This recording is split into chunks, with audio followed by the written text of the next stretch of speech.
This is Stephanie, and this is the Mocha Minutes Podcast.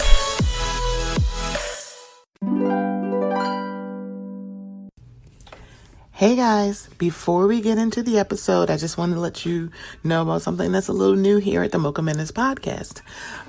We are now participating in Buy Me a Coffee. So if you haven't heard, buymeacoffee.com is a place where you can show some support and some love monetarily to some of your favorite content creators. That includes me. So it's in the increments of either $1, $3, or $5, and you can do as many as you would like. So I just wanted to let you guys know, would love some support. So if you would go to buymeacoffee.com/Mocha Minutes, I would greatly appreciate it. It will also be in the show notes. Okay, here we go. If we don't help ourselves, nobody else will. We've got to reach down and grab something inside. No matter how hard it gets, we haven't finished yet. There's so much of life ahead. We've got so much to do. No matter how hard we try, we just can't say goodbye. Don't leave me with regret, 'cause we haven't finished yet. Hello, welcome to the Mocha Minutes Podcast. I am so sorry, y'all. I'm having a moment because there's something, when Cook was on the show, there's something it's Gladys the Night, sans the pits.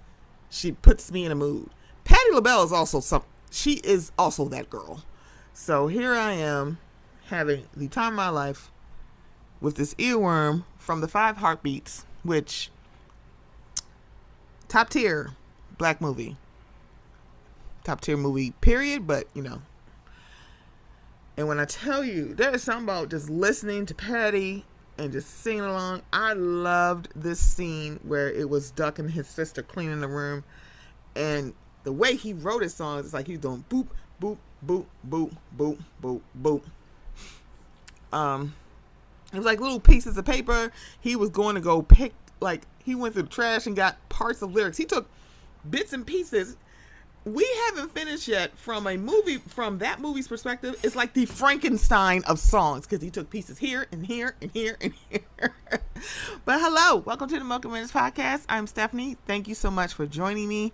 Now, mind you, this is supposed to, Duck wrote love songs, but when I think about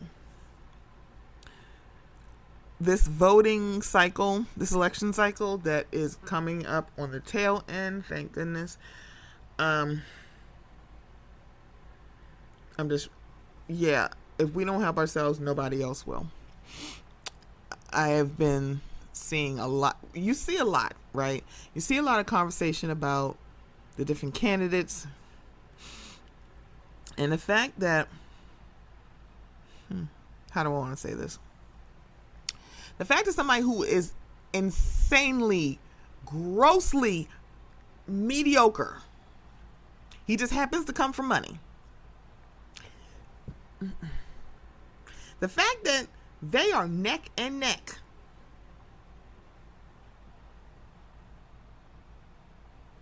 It's crazy to me.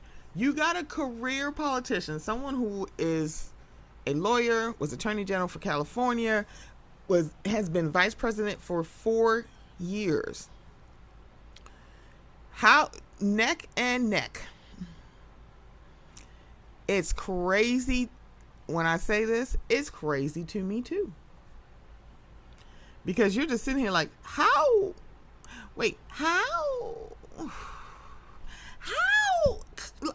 It's a lot of how for me. It's a lot of, girl, what the heck is going on here?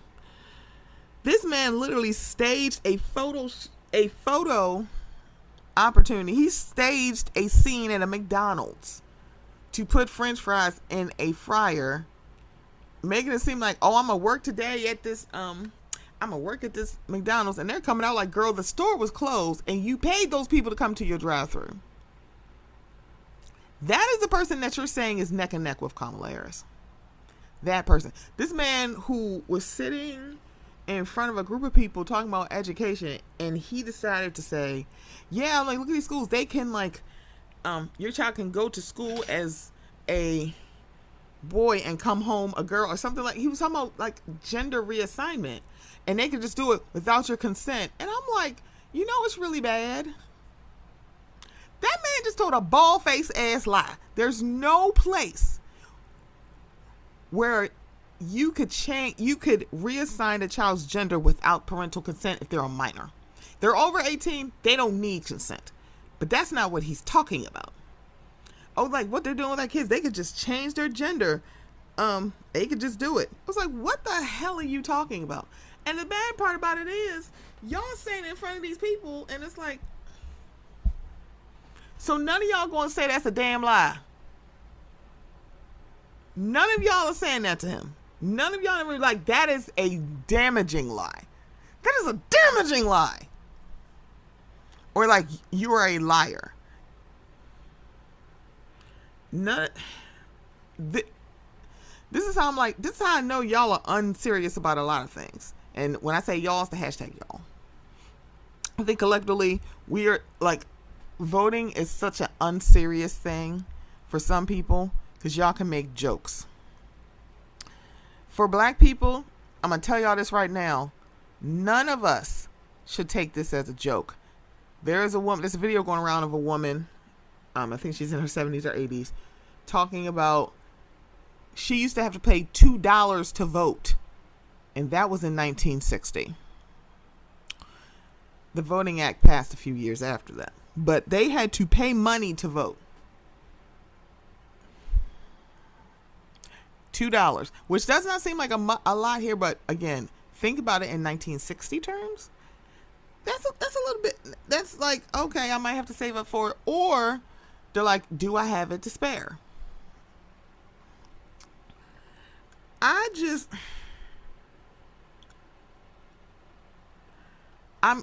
am just flabbergasted at this. I'm like, is this for real? Are y'all being for real right now? And I'm saying that hashtag y'all. If you're like, this is not you, please do not. If it don't apply, let it fly. I promise you, it's really, truly okay. Early voting is open. If you're a state that does mail-in, you can start mailing in your ballots. This is the other thing I want to talk about with voting, and it's going to be real quick, and then we're going to move on with the show.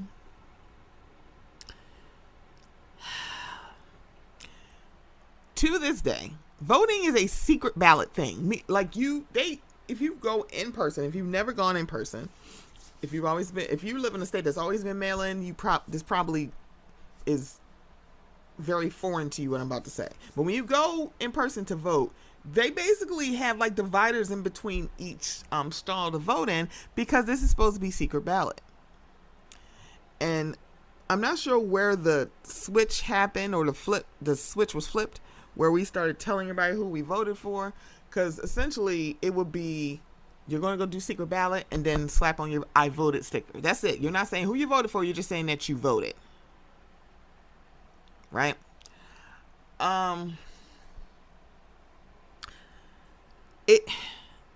It's kind of crazy to me, because people if you are so strong in your conviction for voting for that marmalade demon,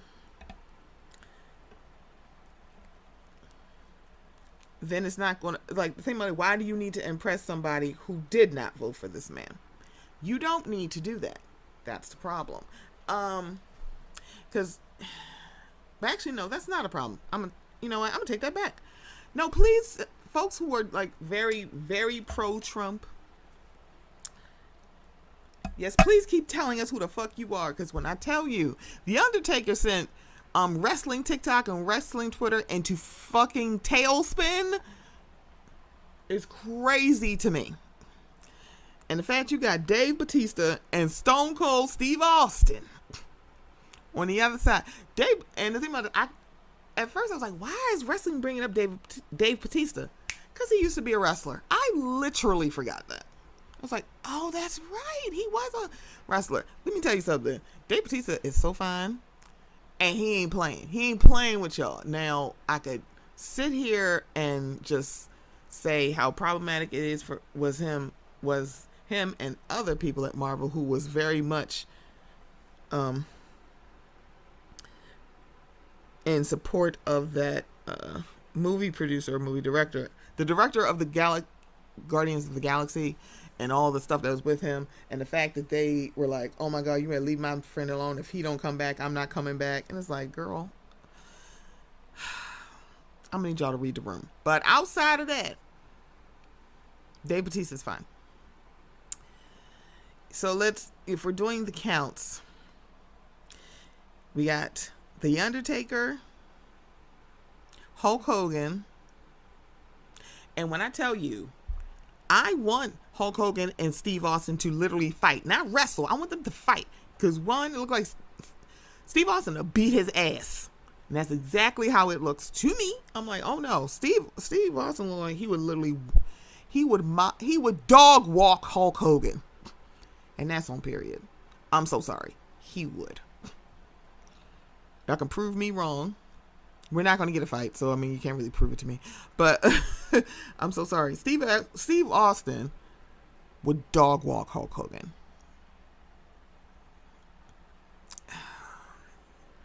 So we're getting the addition of Zachary Levi, and I need to find that girl on TikTok who literally will not let him rest. I don't blame her, by the way, because, Lord, Zachary Levi has been pushing, like he has been inching his way to this stance that he has now for years. Because he became more high profile because of the movies he was within, now people are noticing what the fuck he be saying. That man, nope, this is not about Zachary Levi. All I'm going to say is, babies, please vote. There are people who are still alive, remember, having to pay to vote. Literally, they were charged. Not their white counterparts, just them. Just black people. We had to pay to vote because white people didn't want us to vote. They were scared who we were going to put in office.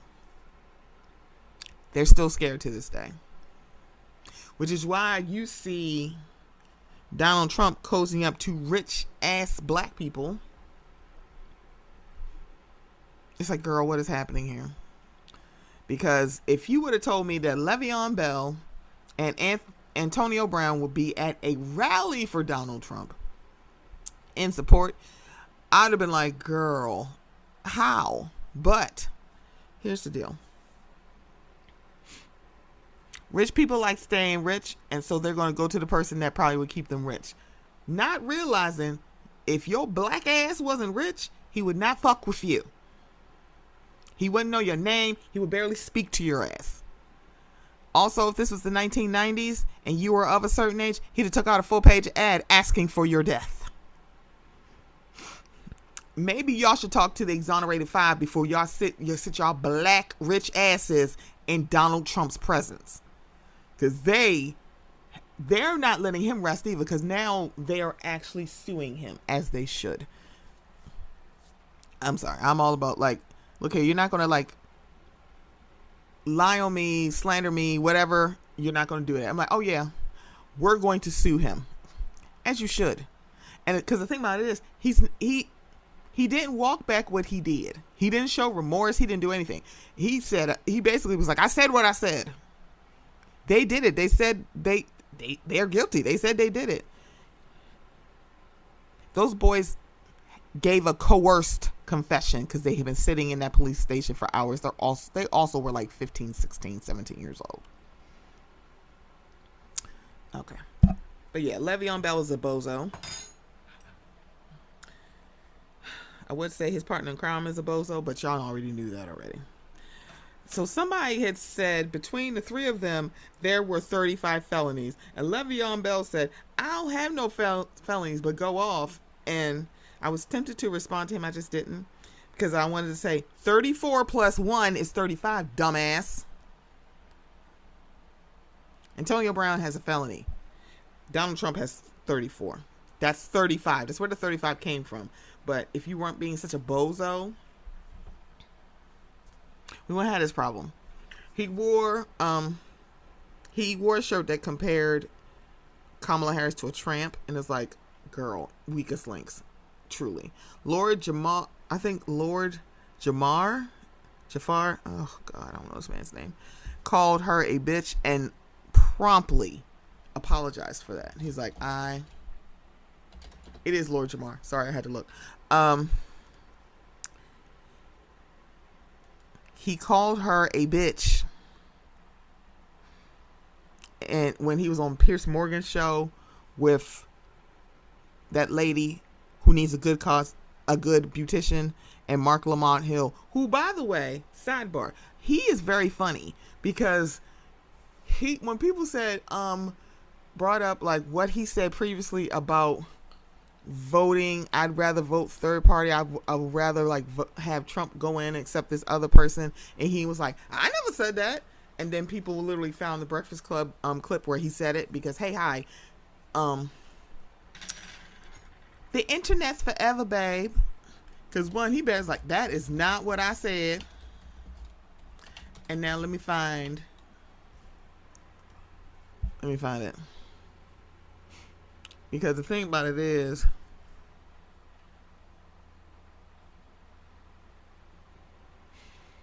he was literally saying that he didn't say it. Sorry. Hold on.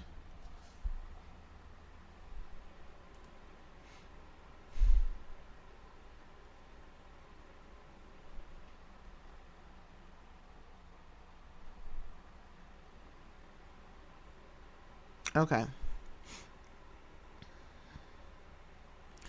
He had said, so this was about a year or so ago, where he said, and this is for the last election, so the 2016 election.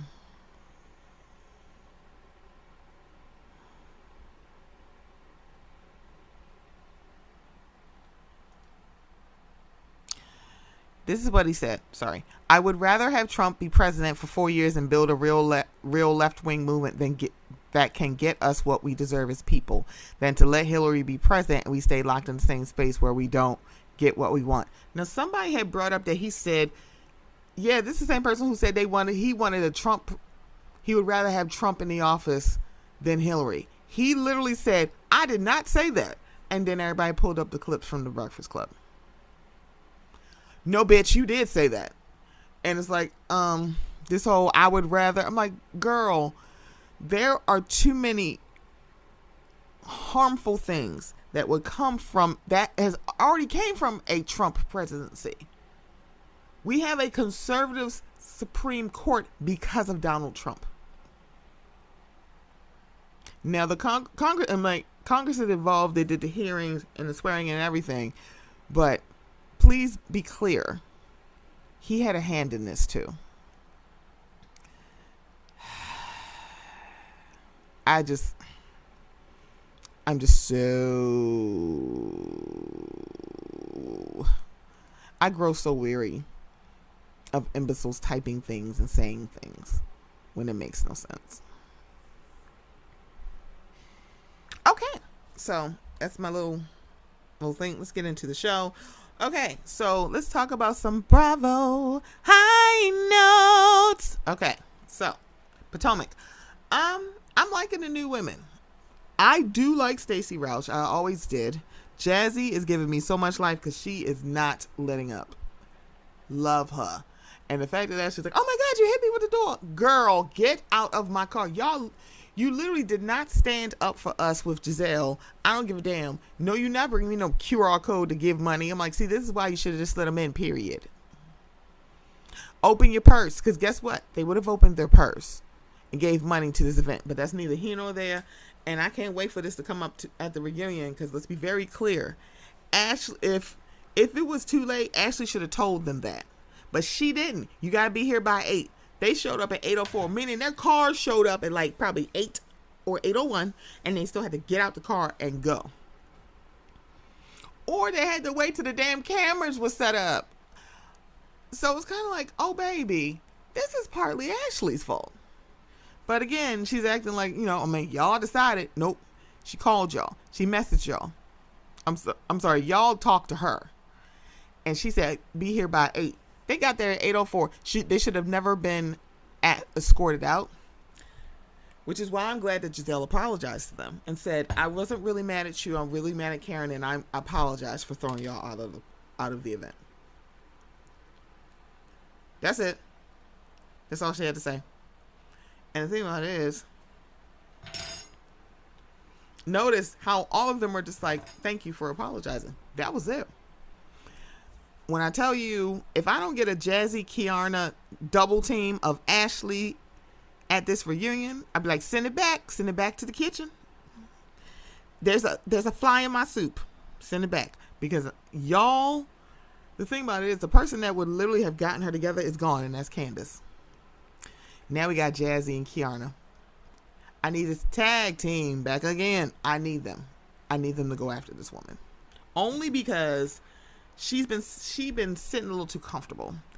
For you to question what was going on with Stacey, and I'm like, does it look funky what's going on with Stacey and her man? Yep. However, you cannot speak about anybody and how they decide to be separated from their spouse. You're the last person to have some sort of opinion on this. You could keep it. Keep it, forehead. Wrong answer, forehead.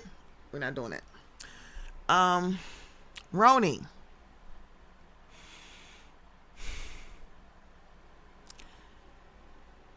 If you understand that somebody's first language is not English, you can understand why Uba gets so frustrated.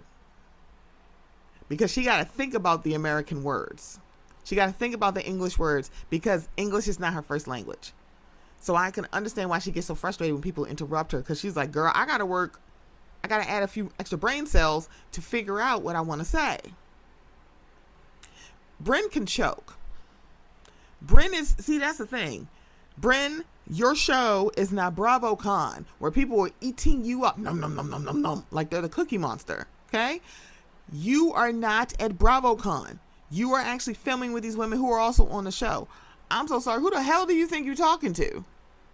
And she's like, I just want to leave. I'd have let her leave. I'm like, well, if you think that's what you need to do.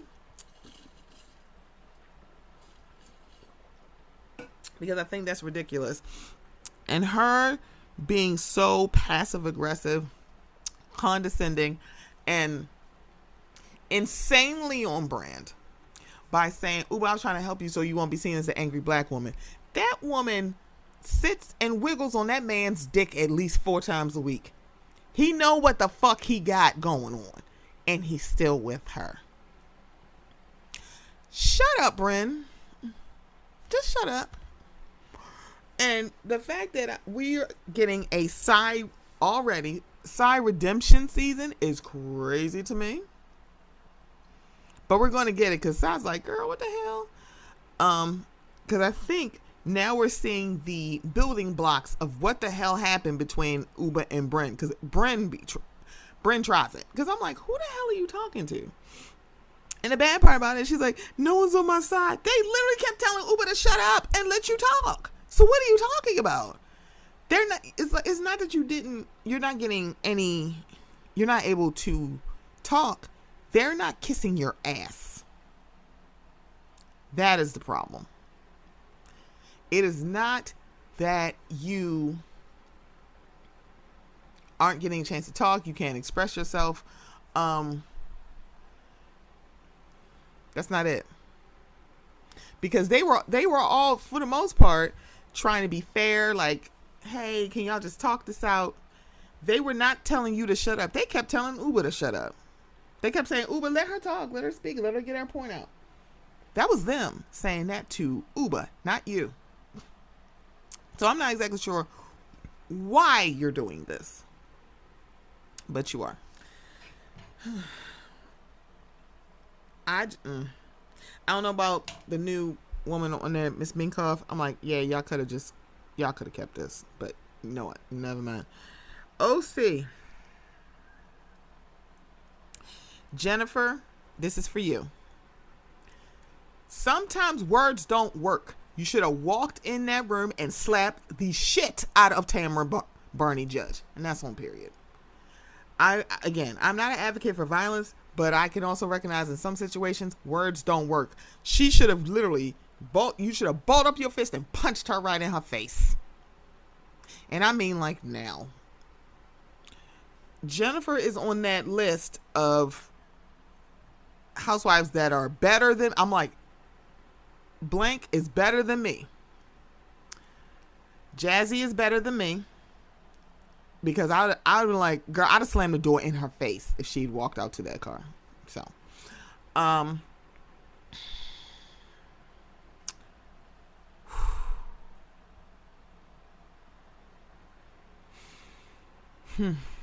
Jennifer, I'm talking about OC and I forgot her name. Jennifer and Shannon, y'all better than me because I'd have slapped her by now.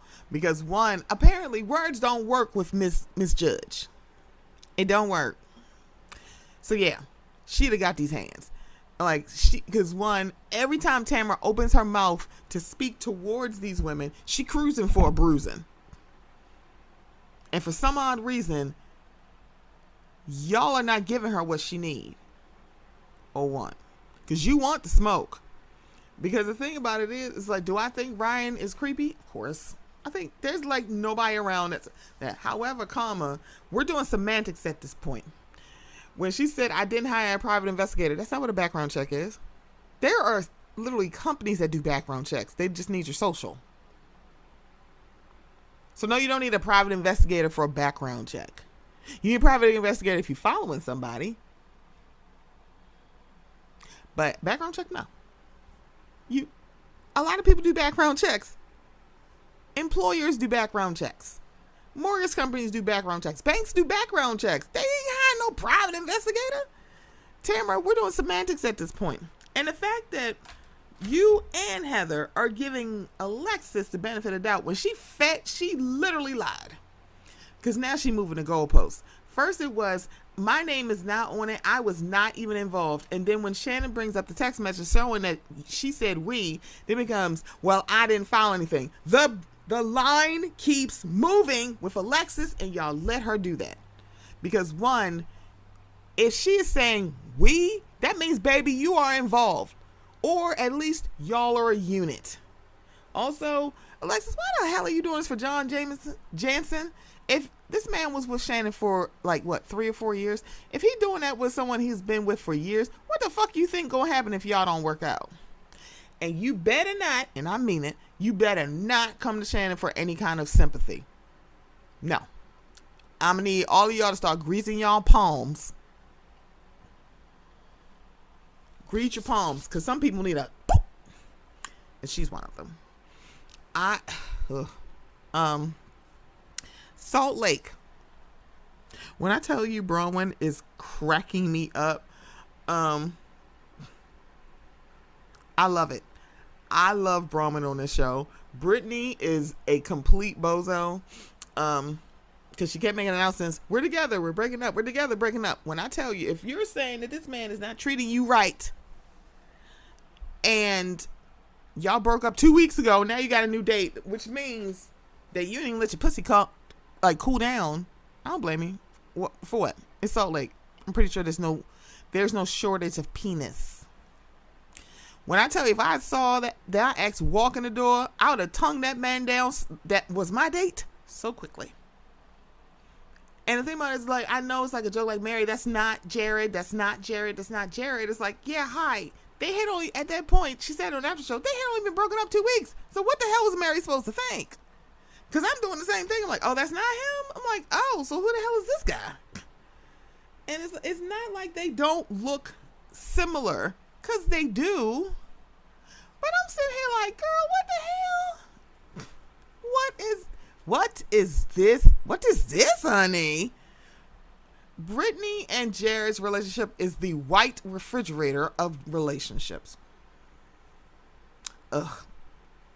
Just ugh. So to add to the she better than me, Angie K's better than me. Meredith couldn't come in my home, and I like Meredith. But if that is really what we're doing, if you really feel away, when I tell you, oh no, she can't come to my home.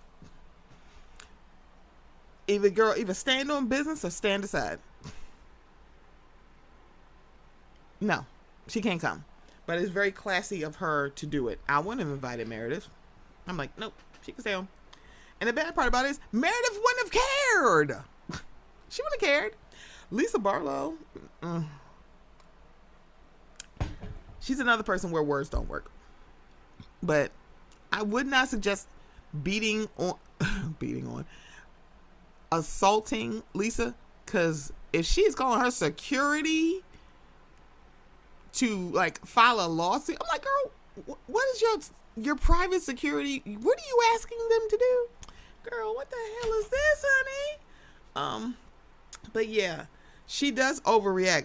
The thing about it is like you can dish it, but you can't take it, because there is no way. If a friend of mine in a hot mic moment is going off about me and you will never ever be cool like that. We can be in the same room, we probably could be cordial, but friends, nope.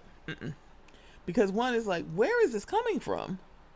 And the bad part about it is she didn't necessarily apologize really truly about like, I went too far, I shouldn't have said that. It was just like, oh well, she made excuses. But she was on the foot. If Meredith had did that, she would never forgive Meredith for this. I'm also glad that both Mary and Bronwyn are calling Heather out.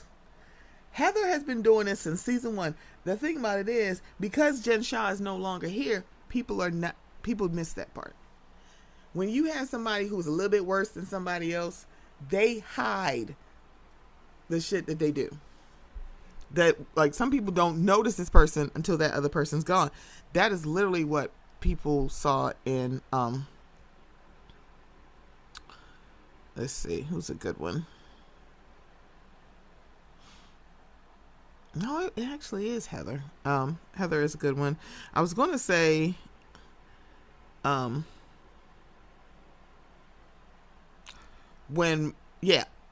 outside of Giselle, when Monique was on Love and Marriage DC, all of a sudden people are like, oh my God, why is she like this now? Time out, homie. She was always like this. Giselle's not on this show, so nobody's focusing on that. They're focusing on Giselle. I'm like, oh baby, Monique been this way, but I will still stand on this. Here's the however comma on this. Monique Samuels is one of the most beautiful housewives that like in existence. And she came in being stylish and gorgeous up front. A lot of people do glow ups when they're housewives. Monique ain't had to glow nowhere. It's like she came in stunning. She came in put together. She came in the door completely a housewife. She didn't need to like upgrade her house. She didn't have to upgrade her makeup. She didn't have to upgrade her hair. She walked in the door being a complete package. Now check that.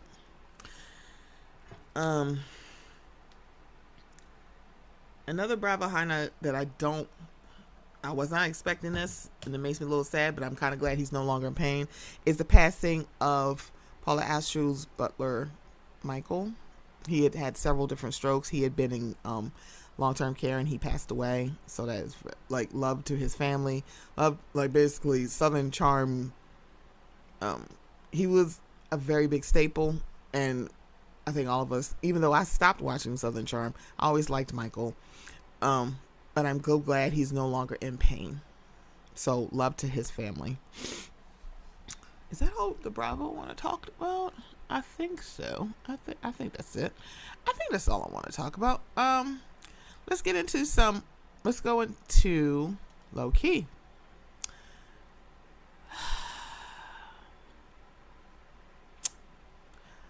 This election cycle is bringing out the foolishness that I was not expecting. So I've already talked about Cameron, Le'Veon Bell and Antonio Brown, and people can make the CTE jokes. They can. No, he's a goofy, and sometimes people are just goofy.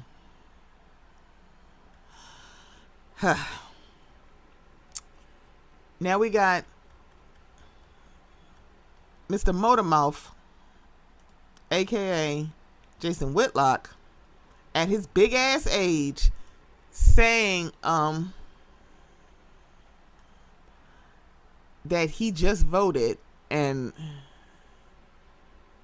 he voted he's telling everybody he voted for Trump, but he said he's a first time voter at his big ass age.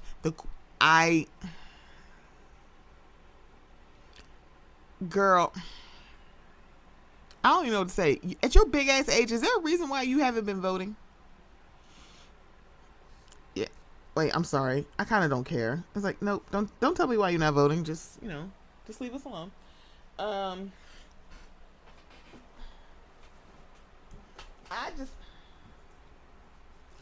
Sometimes you don't know what to say.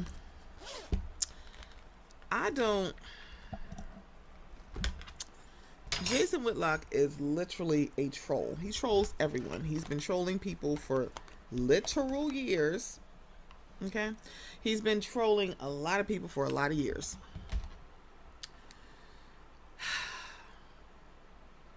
And now, yeah, I can't even get my words together when it comes to someone who said at their big ass age of 50, this is my first time voting. Not that he was a felon and had to get his voting rights back. But literally, you've been able to vote for, if you're 50, you've been able to vote for 32 years. Is there a reason why you didn't vote? Never mind, I don't care. But y'all are showing y'all ass. We don't care. We don't care. We don't care, girl. We don't care.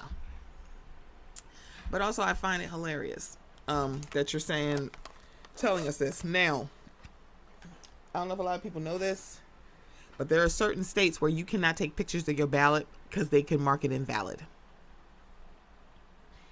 He just said who he's voting for. Girl, I can't even.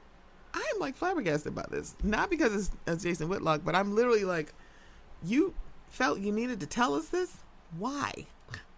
We don't.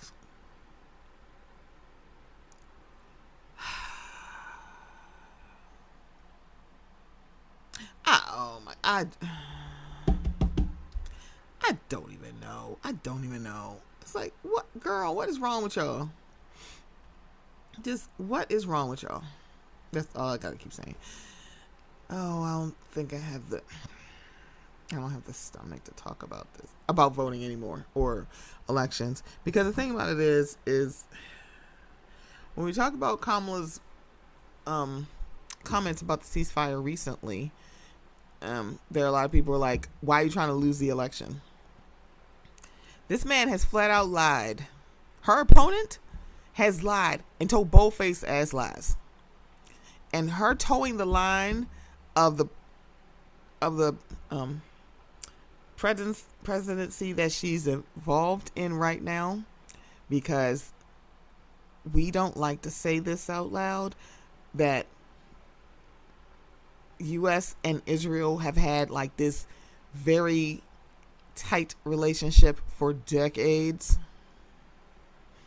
So a lot of people are just towing the line on this, which I don't think I could. Yeah, it's like if she can say one thing that you don't like the tone of how she's saying it, but this man can tell multiple lies and you may consider voting for him, baby, it's you. It ain't her, it's you. However, if you have a issue with how she has responded or made comments about Palestine, I don't blame you, because that's the sticking point.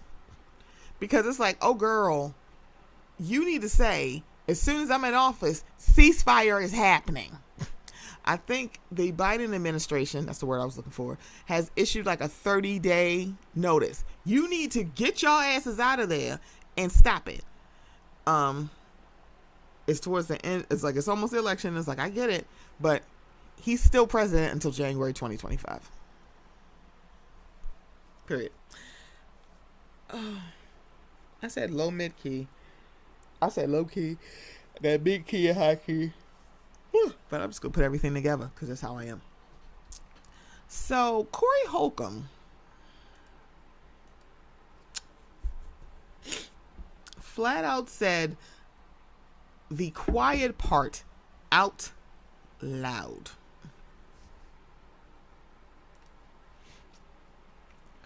He said the thing that we all kind of, women have been saying this for years. There are men who use their money as control over women.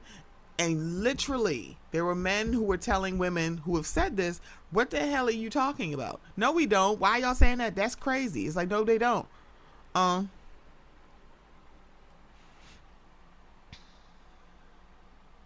They do. Corey Holcomb was on Cam Newton's podcast. Yes, podcast, YouTube channel. I'm not exactly sure. So let me read this article. Shout out to Kyla Janae Lacey from the Hub News, but this is her article. This week, Cam Newton released an interview with D-list, lower list, if we're being honest, comedian Corey Holcomb. The two sat down on his podcast for almost 3 hours of Holcomb spouting hypocritical nonsense directed at women. Early on in the interview, Holcomb brought up BBLs, which he claims are done by dumb bitches who suffer from mental illness, but has no problem having sex with women who have them. See how that works? Holcomb goes into further detail by excusing women who felt pressure to get BBLs because of hustle culture, and that is somewhat excusable because they were without a leader, a man of course, and immediately used actions done in his youth as an example of when he used to do dirt to get money. Fortunately for him, he was able to get from under the spell of hustle culture. Maybe he too was without his man to lead him during that time. Later in the interview, the two played a word association game where Newton reads a name and Holcomb had to answer with only one word. Fortunately for him, right. Out of all the words, thought leader Holcomb's neurons. Thought leader Holcomb. Neurons could come up with, he used the word hustler for Donald Trump and fake for Kamala Harris. The guy born rich who scammed people out of millions, has a spray tan and hair plugs, is not the fake one. The woman who grew up in a working class neighborhood and is now running for president is not the hustler. Okay. When asked about Jess Hilarious in the same gene, he called her unhilarious. Jess has a job, 6 million followers on Instagram, while Holcomb has 144,000 followers on Instagram and an IMDb, with the latest entry being in 2019. Jess might not be funny, but neither is her money. That's true.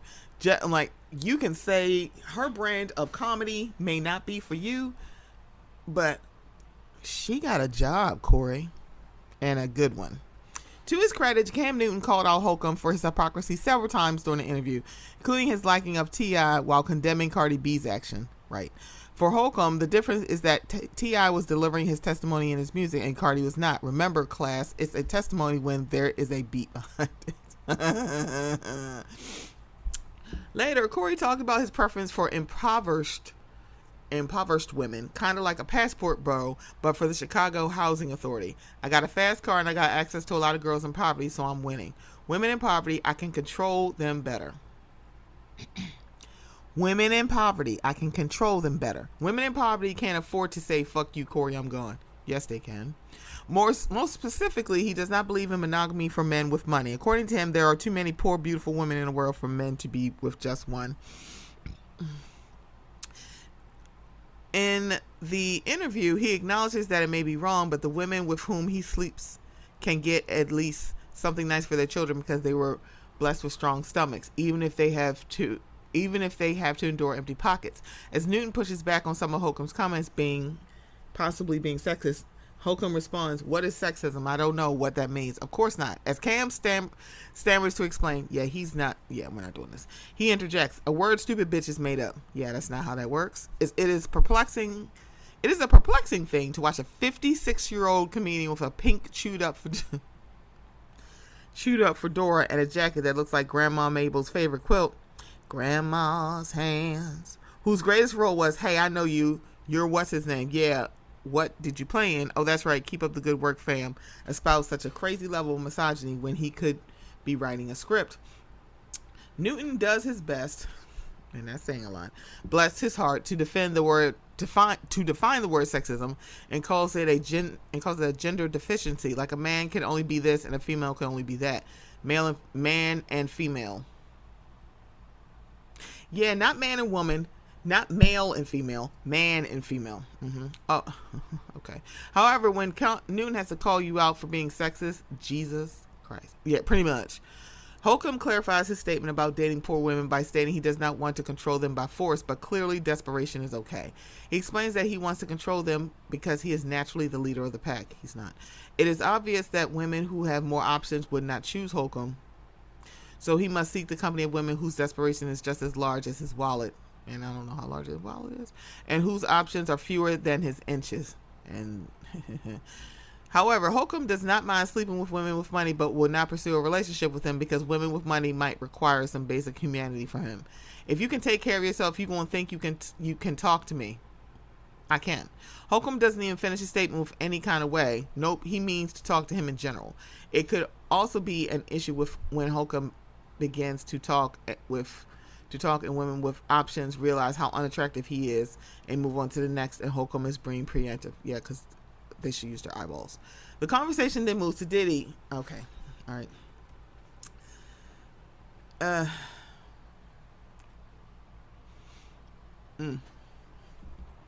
The logorrhea kept coming. While comparing every sexual relationship outside of marriage to prostitution, he attempts to separate his sexist actions and rhetoric from Diddy's actions by asking Newton rhetorically, "Do you beat bitches up at the elevator?" He follows that by answering his own question. "I'm not someone who takes advantage of people," after just mentioning how he only dates poor, desperate women.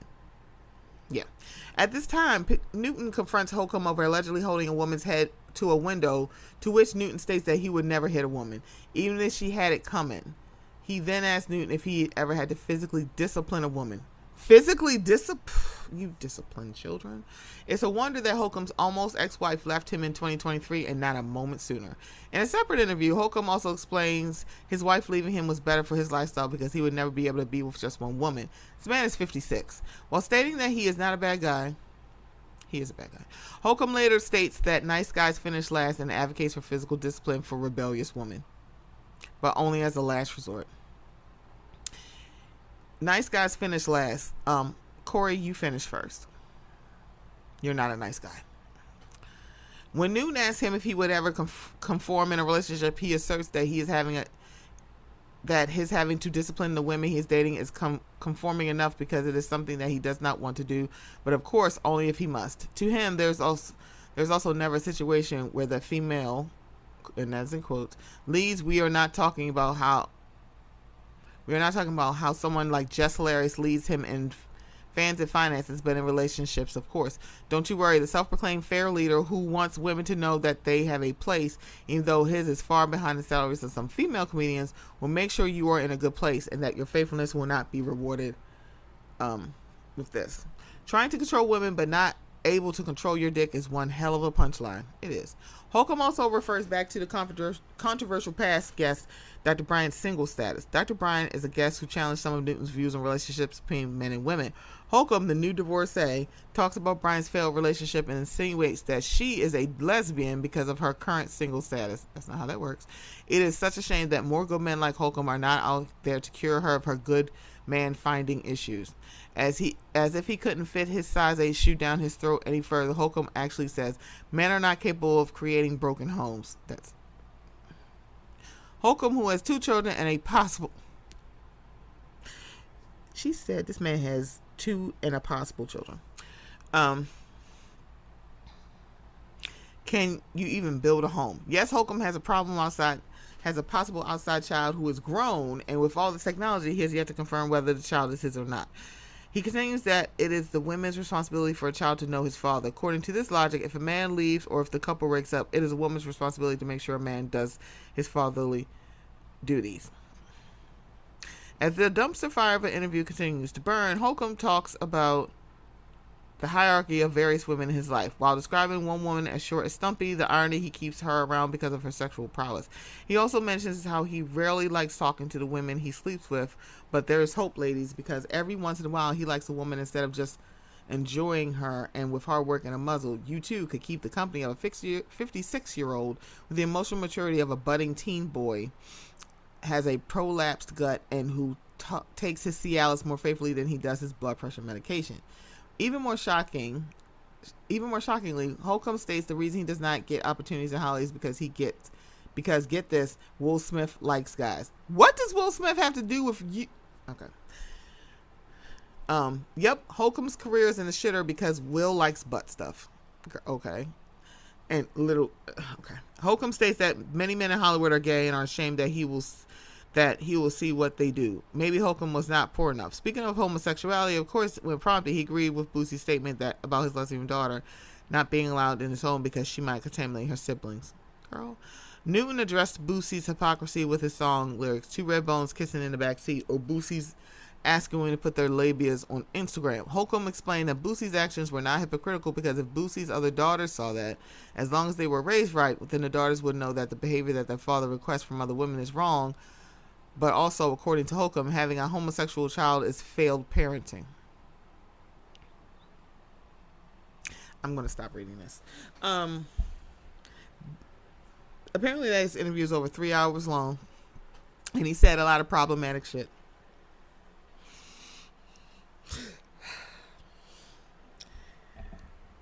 The fact that you are getting pushback from Cam Newton is crazy to me.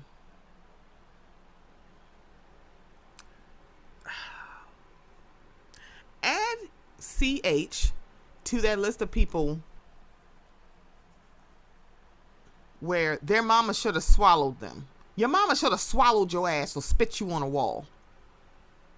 Because my God, the thing about it is, it's like, you literally are proving the point where women say there are men who literally use their money to control women, and he literally only goes over women that he thinks is financially beneath him. But let a woman who is leaving making what he's making or more, and he ain't gonna know what to do because, one, he can't control them. But also, it sounds like his dick is whack as shit. Argue with someone else. We can do that. Argue with someone else. Like, that actually bothers me. And it's mostly because, girl, we remember you from Wildin' Out. You can be quiet now. Like, you could just shut up. But you won't. But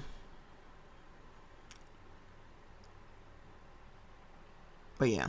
I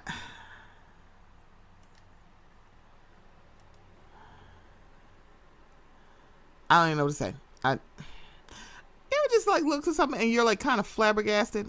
Another person who their mama should have swallowed is Aries Spears. Now, Aries Spears has been talking about a lot of shit. Apparently he went after Angel Reese, called her garbage, and said her playing style resembles that of someone in the Special Olympics. If you've never seen a athlete in the Special Olympics, I'm sorry, why are you thinking like Special Olympics athletes aren't athletes? Or good athletes, or immaculate athletes. This is when I know y'all don't know shit. Cameron also talked about Angel Reese and talking about like, why are you talking about your money? I'm like, you're sitting across from someone who literally is saying to this day that Diddy owes him money.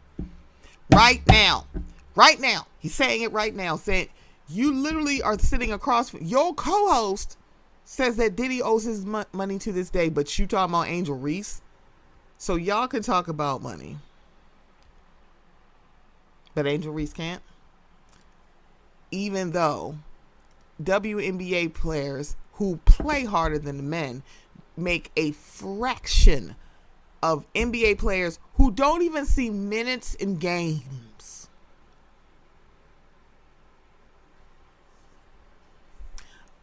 know when I think her salary is like 70 something.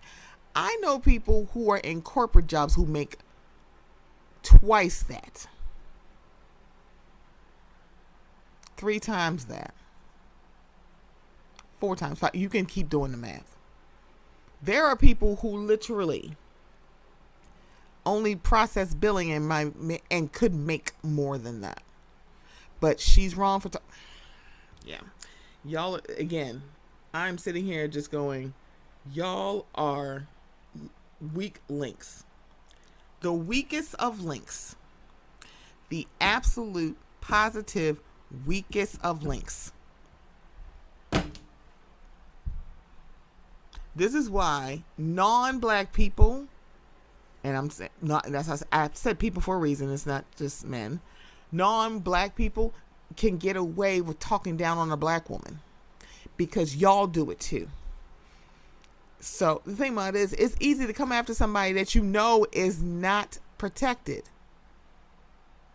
Mind you, black women will stand in the gap for the collective that is black men.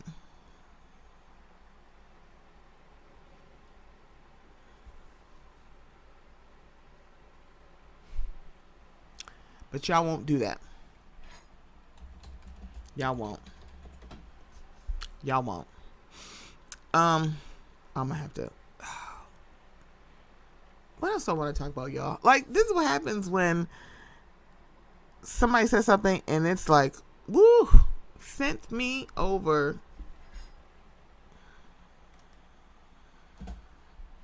It sent me a little place. Because I'm like, this is what we're talking about. We have literally been saying this. Y'all saying the quiet part out loud. It's like I think the frustrating thing is that women have been saying this for years, and people have been looking like that's not true. And then you hear Mayor Man flat out proving the point.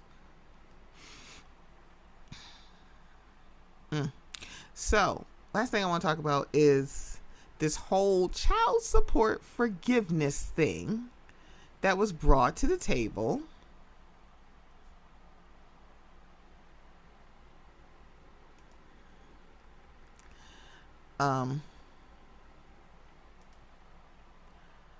When basically there are people saying black men are not brought to the table, like Kamala Harris is not like talking to us. I think Little Duval said, y'all pandering to everybody except black men. And I'm like, so you want someone to pander to you? Interesting. I was like, why she gotta pander to you? Y'all just yucking it up for Trump, ain't y'all? Okay, never mind. But they brought up, like, you know, what can we do? Now, y'all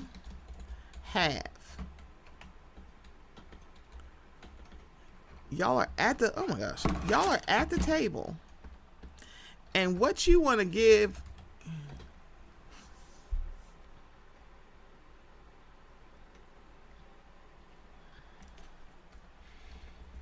y'all at the table, and what you want to hear is, can we get y'all want child support forgiveness because y'all don't want to pay child support.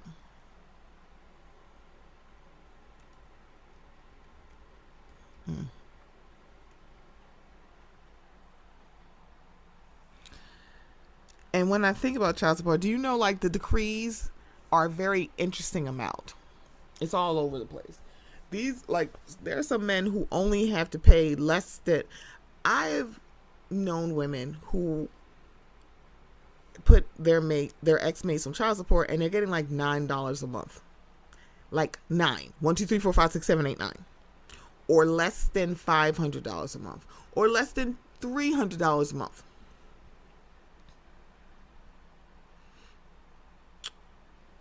And literally are very resentful of that.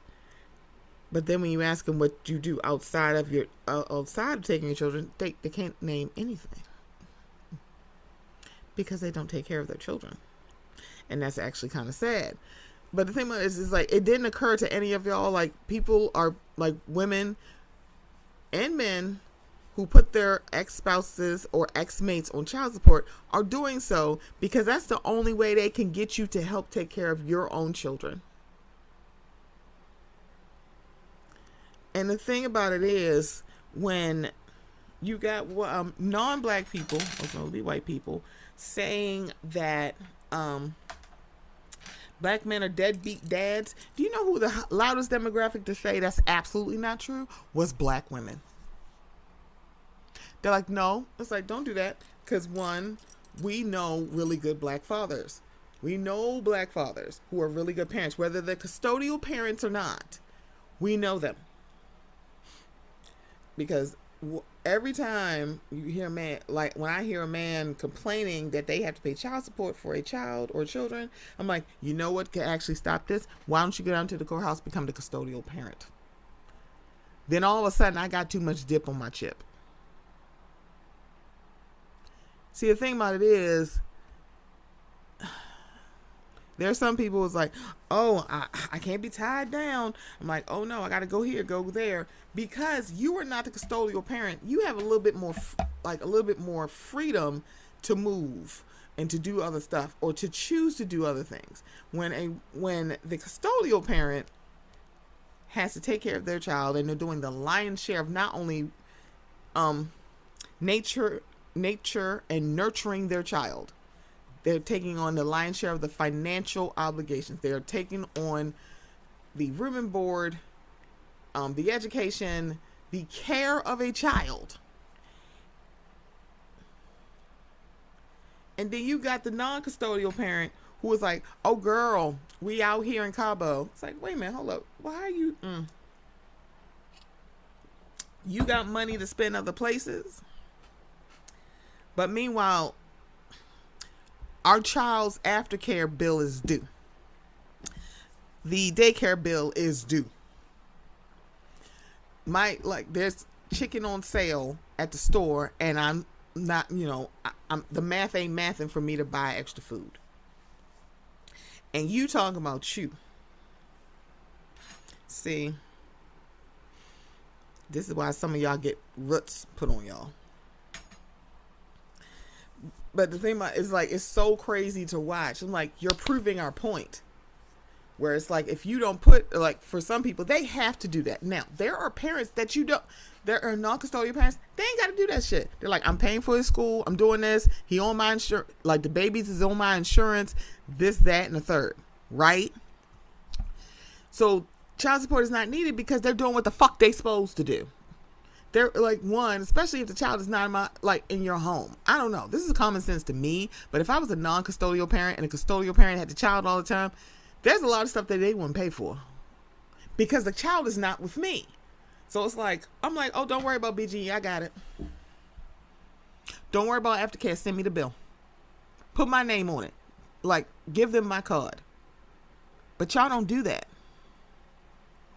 And then y'all comparing yourselves to athletes who are paying small percentages of child support and they can afford it. Y'all doing brokey shit. And the bad part is like, oh, I'm on child support. $132 a month. How many bills does that not play? How many bills does that not pay? $132.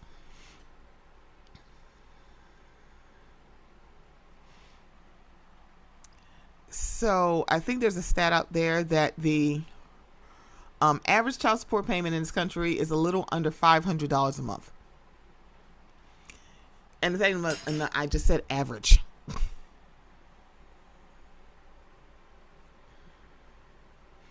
Girl, shut up. And then you got the women who are carrying the water of, this is so wrong to put a man on child support. Y'all need to stop. And it's like, oh baby, if you become a single parent, you're a part of the demographic that they're now talking about.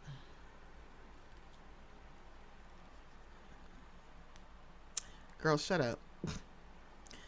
But yeah, it's unserious at this point. watching a certain percentage of the demographic that is black men showing their whole fucking ass during this election cycle, showing their ass on the internet, talking about Angel Reese, showing their ass on the internet, talking about child support forgiveness like this is fucking student loans, showing their ass when it comes to basically anything. It's so unserious to me, and it's very, very sad, because the bad part about it is, even with all the goofy, goofball, maroon ass shit that I just said, there are still gonna be women that's gonna stand up for them. It's like, baby, please understand, they wouldn't piss on you if you were on fire. They will spit on you and say that, they will piss on you and say it's raining. They will also lump you in like you have to earn my loyalty. You have to show that you're worthy of my protection.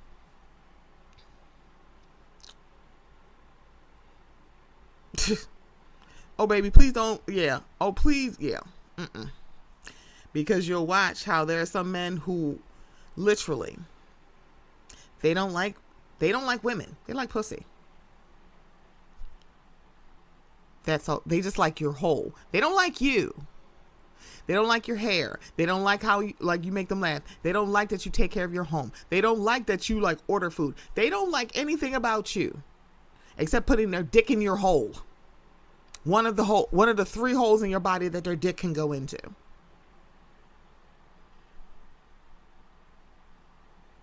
And that's very sad.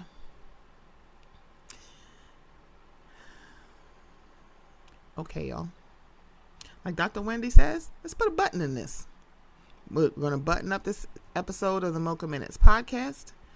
Thank you so much for listening. Shout out to Talib Jasir for another successful Afros in Audio festival. This has been the 6th year.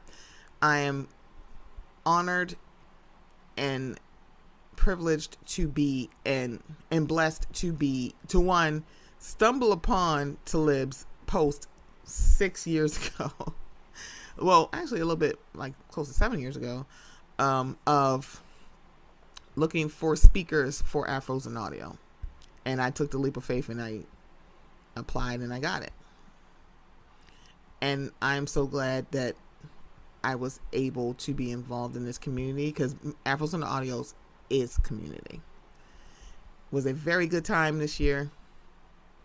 Had some laughs, had a ball, and I hope that everyone who was able to attend got a lot of gems and jewels in their crown, because I know I did. It was a good time. So thank you all for listening. Thank you for everyone who was involved in Shamiko, Jeannie, girl, Blake, Wise. Let me tell y'all something. Y'all did that, okay? Shamiko was getting Jeannie, day one. Q, Lewis, day ones. It's the day one, the day one crew is a little bit not as big as it is now. It's it's 6 years in, but the fact that there are people who have been there since day one, and you can see the growth that has been happening, I don't know what to tell you. It's amazing. And I like anybody who's ever been involved in Afros in Audio, top tier. Hands down. Period. Dot. All right, y'all. This is the Mocha Minutes podcast, and I will be back next week. Bye, bye, bye, bye, bye.